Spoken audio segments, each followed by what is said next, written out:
आपको सुनकर आश्चर्य होगा, लोग कहते हैं नर नारी का समान दर्जा नहीं। स्कंद पुराण में लिखा है,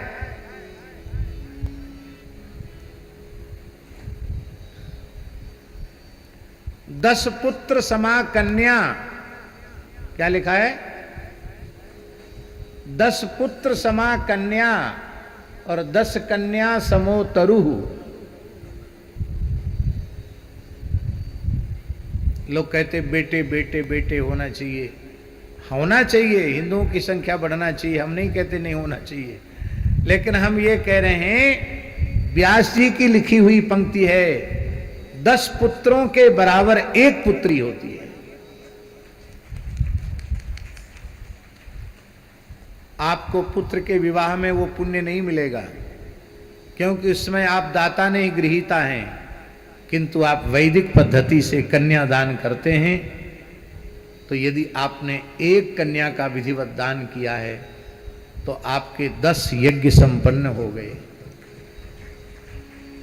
आप कितनी ऊंची बात है।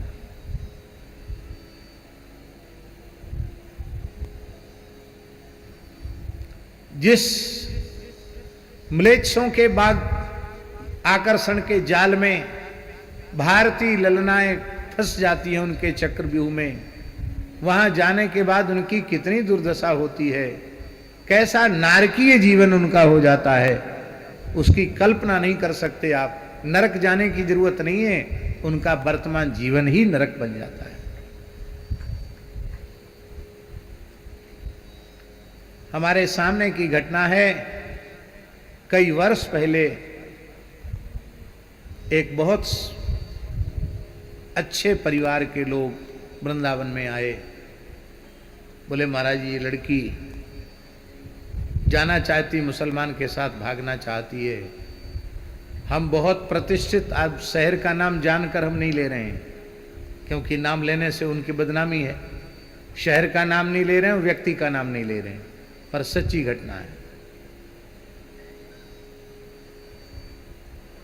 महाराज मैं क्या करूं, यदि ऐसा हो गया तो हम पूरे परिवार सहित विष खाकर मर जाएंगे।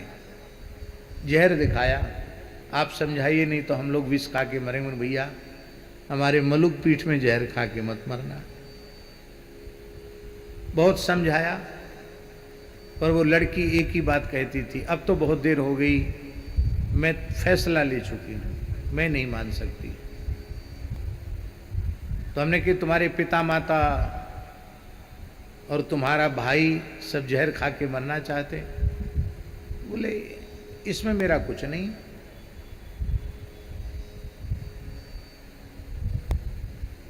बड़ी पीड़ा हुई, बड़ा कष्ट हुआ कि पढ़ी लिखी लड़की इतनी निर्दय हो गई अपने माँ बाप और भाई के प्रति।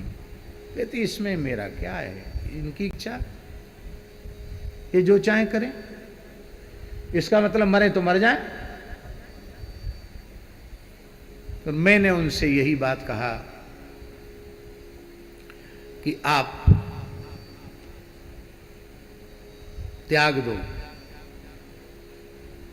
जाके प्रिय न राम वैदेही तजिए ताहि कोटि वैरीसम यद्यपि परम स्नेही। वो भूल जाओ कि मेरी कोई लड़की थी। ऐसी ऐसी घटनाएं समाज में घट रही हैं। क्यों घट रही हैं? क्योंकि लड़के लड़कियां अपने माँ बाप की इज्जत का ख्याल नहीं करते हैं।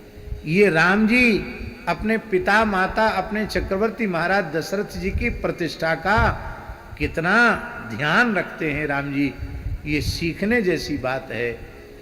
उस समय श्री विश्वामित्र जी ने राम जी को हृदय से लगाया, कहा रामभद्र तुम अपने पिता की कीर्ति के रक्षण का इतना सूक्ष्म विचार नहीं करोगे तो भला कौन करेगा।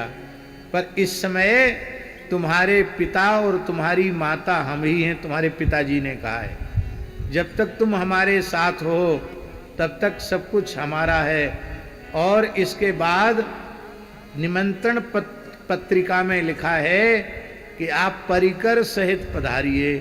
तो आप परिकर में हमारे चेले हो कि नहीं? बोले चेला हैं तो चलना पड़ेगा। तब राम जी प्रसन्न हो गए। अब हमको न्योता दिया आपने यहाँ आने का, अब हमारे साथ वाले ये लोग जो हैं ये भी कहें कि हमारे नाम का तो कार्ड आया नहीं, और भी लोग कहें हमारे नाम का कार्ड आया नहीं, तो कितने कार्ड देंगे आप?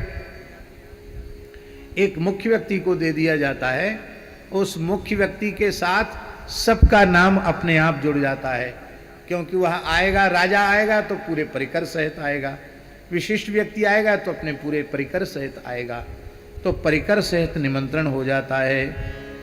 और राम जी प्रसन्न हो गए। धनुष यज्ञ सुनी रघुकुल नाथा, धनुष यज्ञ सुनी रघुकुल नाथा, हरषि चले मुनिवर के साथा, हरषि चले मुनिवर के साथा। चल पड़े। सूत्रात्मक